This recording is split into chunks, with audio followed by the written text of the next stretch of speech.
کیا سارے گھر والوں کی طرف سے ایک جانور کی قربانی کافی ہے؟ تو اس سلسلے میں نبی صلی اللہ علیہ وسلم نے دونوں طریقوں پر قربانی کی.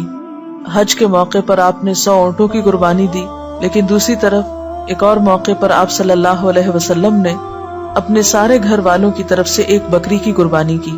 تو اس سے کیا پتہ چلتا ہے کہ جتنی حیثیت اور استطاعت ہو، موقع کی مناسبت سے اتنی قربانی کی جا سکتی ہے.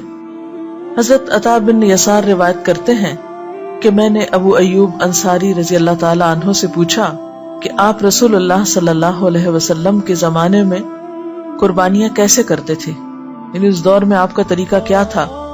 انہوں نے کہا کہ ایک آدمی ایک بکری کی اپنی طرف سے اور اپنے اہل خانہ کی طرف سے قربانی کرتا تھا. گویا ایک قربانی ایک انسان کی اپنی طرف سے، قربانی کرنے والے کی اپنی طرف سے اور باقی گھر والوں کی طرف سے بھی ادا ہو جاتی ہے، اور وہ خود بھی اس میں سے کھاتے تھے اور دوسروں کو بھی کھلاتے تھے. ہوتے ہوتے لوگ فخر کرنے لگے، یعنی صرف نمائشی طور پر پھر زیادہ سے زیادہ قربانیاں ہونے لگی اور نوبت یہاں تک پہنچ گئی جو تم دیکھ رہے ہو. یعنی صرف ایک پر کفایت نہیں کی جاتی، محض دکھاوے کے لیے یا شان و شوکت کی خاطر زیادہ سے زیادہ تعداد بڑھا لی جاتی ہے.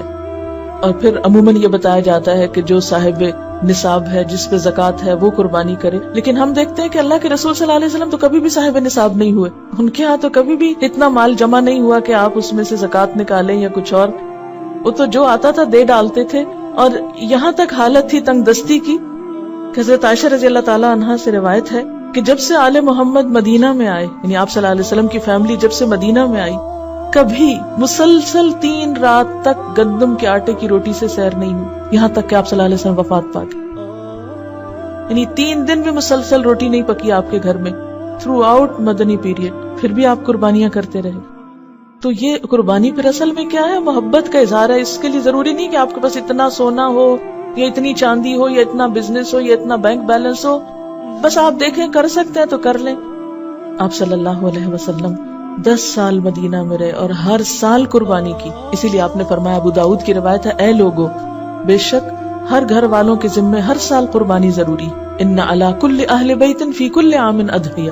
اب یہ الگ بات ہے کہ اگر بالکل پیسے نہیں ہیں اور مطلب نہیں کرنے کے قابل ایک بھی، تو کوئی بات نہیں، کیونکہ بہت لوگ بہت ہی غریب ہوتے ہیں. قربانی دراصل محبت کے اظہار کی ایک علامت ہے، اور اس کے لیے بہت زیادہ فقہی مسئلوں میں پڑھنا، اس پہ جائز ہے اس پہ ناجائز ہے، یہ کرے یا نہ کرے، وہ کرے یا نہ کرے، بہت کچھ پوچھنے کی ضرورت نہیں. اپنے آپ کو ٹٹولیں، دیکھیں کیا دے سکتے ہیں کیا نہیں دے سکتے، اور کر لیں جو کر سکتے ہیں.